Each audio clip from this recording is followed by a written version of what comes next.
largohet pjesa më aktive e shoqërisë shqiptare. Dhe në këtë sens është një pyetje që nuk t'i drejtohet vetëm Partisë Demokratike. Partia Demokratike po e bën detyrën e saj dhe po e bën përtej kapaciteteve që ka dhe përtej detyrave që ka një vend normal, një parti opozitare, një parti politike në përgjithësi. E qartë. Në Kampi Demokrat ka zhvillime sa i takon edhe mënyrën se si po zgjidhen, ka patur debate, artikullimi i emrave, kur zgjodh si kryetar dege. Njëkohësisht po ecet paralel dhe me proceset zgjedhore derisa të shkojmë ka përshtypjen në fund të muajit prill, fillim të muajit mars, kur do të kemi dhe më themi intensifikimin e punës brenda Kampit Demokrat, ku do të kemi dhe zgjedhjet, ku ndërto është shpallur dhe kandidatura e zotit Berisha. Po, siç e thotë edhe ju, pra është drejt përfundimit të procesit zgjedhor në gjitha degët e Partisë Demokratike dhe në gjysmë maj do të jetë zgjedhja për kryetarin e Partisë Demokratike. Proceset deri tash janë krejtësisht korrekte, krejtësisht pranueshme nga gjithë kandidatë, pra një model aq sa mund të jetë pra brenda një partie politike e zgjedhjeve. Unë e them gjithmonë që Partia Demokratike është e vetmja parti politike që bën zgjedhje brenda saj. Ka dhe Partia Socialiste, deri në fund të qershorit. Po kështu thuhet, por që nga 2009 nuk ka se kena zgjedhje për shembull për sa i përket kryetarit, qoftë as për konfirmim. Pra nga 2009 kanë kalu pothuajse 20 vite. Ke fjalën për zgjedhje apo për zgjedhje fiktive? Zgjedhje. Se kam nevojë që ta kuptoj si situacion zgjedhje. Unë nuk di në Shqipëri, domethënë në partinë brenda Partisë Demokratike nuk ka pas zgjedhje fiktive, por edhe zgjedhja 2009 nëse doni ju, mund të shkojmë edhe më larg në kohë, me Maqelakrorin ku kandidat shkoshin një makinë, po e marr si moment zgjedhjet brenda Partisë Socialiste është viti 2009. Dhe Partia Demokratike ka kalu disa procese zgjedhore dhe tashmë po vjen për mendimin tim drejt përmirësimit, pra sigurisht që nuk janë perfekte. Gjithsesi metet për tu pa, është një fat i madh që lviz, pra ka debat, ka përplasje, ka jetë në Partisë Demokratike. Po në mos më shumë. Po nuk ku më shumë, për shembull në çfarë moment, domethënë ja t'ja vetëm një shembull interpelancën dhe mënyrën se si kërkon llogari për gjëra që nuk funksionojnë apo pretendohet që nuk funksionojnë nga Erien Braçi.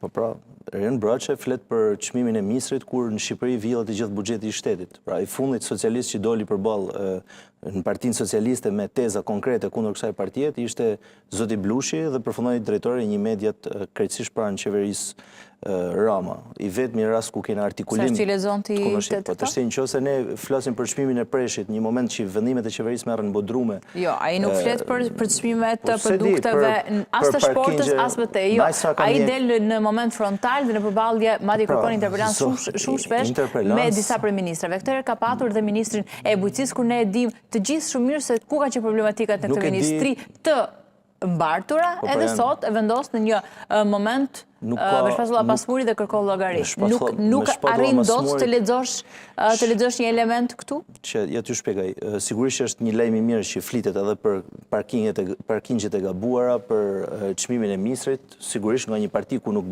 bzan asnjë zhurmë, asnjë zoa kundër, pra është një shenjë e mirë që mund të ketë jetë një moment caktuar, por nuk e shoh zotin Braçi një person që po bën opozitë brenda qeverisë. Pra, janë interpelancë me ministra që janë kukulla faktikisht, kur dihet botërisht. Por peshën dhe përgjegjësinë duhet ta mbajnë. Dihet, po patjetër, është një detyrë që ka çdo deputet faktikisht, ndërkohë që interpelanca dhe kërkesë për interpelancë të deputetëve të opozitës nuk i përgjigjet asnjë ministër dhe jeta parlamentare po shkon drejt degradimit pikërisht për mungesë të këtij reagimit që në fakt është një detyrim kushtetues që kanë kontribut shumë mirë ministrat. të jetës parlamentare që shpeshherë nuk funksionon, ka edhe opozita me zhurnajin që bën dhe që detyrohet gjithë parlamenti të mbyll punimet, ku ne bëhemi gati për të parë të gjitha zhvillimet që ndodhin në parlament, mbyllet një seanca për zhurnajin që vjen nga kampi dhe Fronti Demokrat. Patjetër, dhe fatmirësisht që është kjo zhurnaj për me kuptuar çfarë ndodh në parlament sepse ka humb krejtësisht interesi. Pra nuk është vetëm mos respektimi i detyrimeve kushtetuese që ka qeveria ndaj opozitës apo çdo deputeti, qoftë zotit Braçi, por është edhe degradimi nga ana cilësore e parlamentit shqiptar nga qeveria, ku personazhet caktuar e kanë kthyer në një ambient komik, pra. Kryeministri i vendit nuk merr thuajse asnjëherë pjesë në seancat parlamentare, vjen aty vetëm për të votuar. E njëjta gjë është edhe me ministrat, por kena një grup deputetësh të cilët realisht bëjnë zhurmëranë dhe kanë degraduar institucionin më të rëndësishëm të Shqipërisë. Pra, në këtë sens, unë them që nuk ka një opozit vërtet mrena kampit majoritar, për me vunë pikë pyetje... Po në opozit, ka opozit brenda? Po sigurisht, prej vitesh ne... Ata që vetë përjashtohen?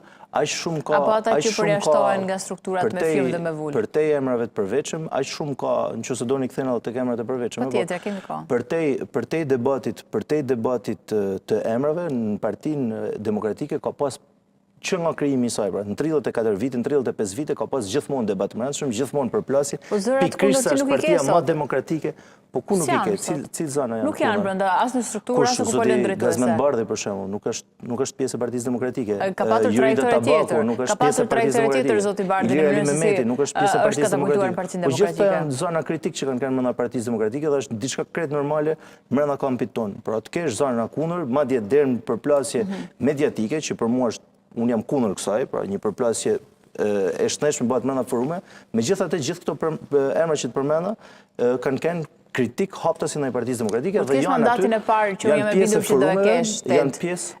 Dhe kur të mbash një kaos apo të kesh një qëndrim tëndin për një kaos, por që bie ndesh me këtë front politik ku ti bën pjesë me familjen tënde politike, mund të të vijë edhe një moment një urdhër për përjashtim ose një distancim? Në imet, unë kam pas plot mendime kritike ndaj Partisë Demokratike, të cilat i kam diskutuar në forumet e Partisë Demokratike, edhe me zotin Berisha, kam pas propozime të cilat janë pranu, disa s'janë pranu, është krejtësisht normale të kesh një përplasje të tillë dhe nuk e kam pa askund rrezikun e vetë përjashtimit apo të përjashtimit apo këtyre termave që unë edhe për këta kam një lloj kundërshtie, por nuk është e vërtetë që në Partinë Demokratike në momentin që ke mendim kundër rrezikon të mos jesh pjesë e saj. Të ndodhi me 3 persona, pra. Përkundërzi, madje po pra, është shumë më specifik rasti, sepse ne nuk mund të kërkojmë, duke pas tanë hapësinën e mundshme, duke kenë antar i kryesisë Partisë Demokratike, duke kenë drejtues politik një çak, duke u shpall publikisht nga partia jote hero apo i burgosur politik, dhe masi çlirohesh nga burgu politik, ti jesh po prap drejtues i kryesisë, antar i kryesisë Partisë Demokratike,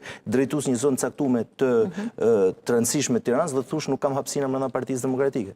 Nëse ne zgjedhim me bën një betejë mediatike dhe me struktura paralele, nuk mundën me kërku të respektohen rregullat brenda kësaj strukture që ne e kena mohu, e kena zerru. Pra, ka një logjik në aktiviteti, pra, angazhimi politik. Ose i pranon struktura dhe hierarkinë, ose mundesh mos mi pranu dhe mos me e njeh Partinë Demokratike si tillë dhe të vazhdosh betejën jashtë saj. Në këtë qasje e shihni vendimin apo vetë përjashtimin e Selianit, meqense nxorëm bisedën tek Seliani. Jam përgjigj disa herë për termin e vetë. Kemi dhe Durrësit që janë të degës së Durrësit që janë përjashtuar.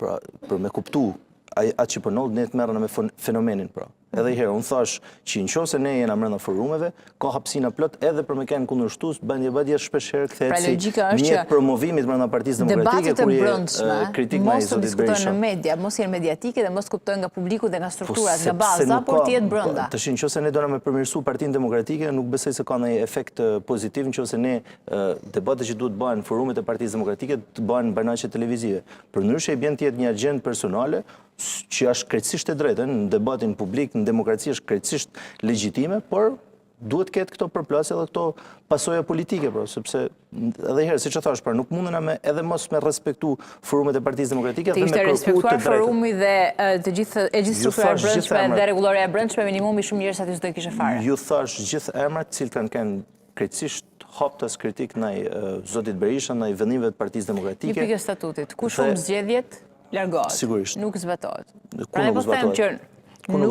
Nuk mund të futemi në këtë lloj rrugtimi për të diskutuar kur ne flasim për zotin Berisha, sot është kryet Partisë Demokratike, por rikandidon për të marrë sërish drejtimin e Partisë Demokratike, por ka një statut të brendshëm. Po pra, që po lufton dhe po zhmonton çdo ditë, jo vetëm zoti Berisha, por gjithë Partia Demokratike që në Shqipëri nuk ka zgjedhje.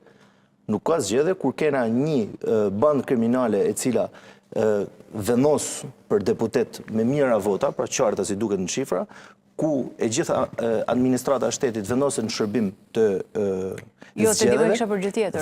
Për një pikë të situatës së brendshme, kur Partia Demokratike me në krye 8 koplikun humb zgjedhjet, 8 është i detyruar sepse statuti i brendshëm e kërkon që ai të lërë më themi, drejtimin e kësaj partie. Në kushtet që nodhet Partia Demokratike, i bjen që tërhiqet, në kushtet që nodhet Partia Demokratike, i bjen që tërhiqet mbetjen e saj për më përvu që në Shqipëni s'ka pas zgjedhje.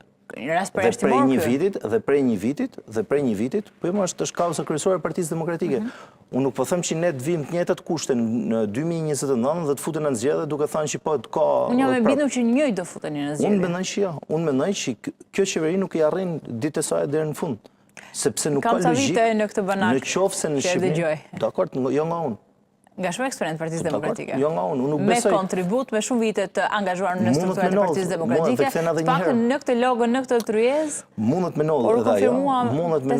Mundet me nollë, por edhe njëherë, unë më të thanë që në qoftë se ne pranojmë që dona me jetu në demokraci, kjo është rruga, kjo është beteja dhe në qoftë se zgjidhet problemi i zgjedhjeve të lira dhe të ndershme, këto probleme që ne diskutojmë janë krejtësisht periferike. Të bëm pak sinike. Ndërkohë që flasim që zgjedhjet ishin një farsë elektorale, raporti preliminar, por edhe përfundimtar i OSBE Odirit, kalua një vit.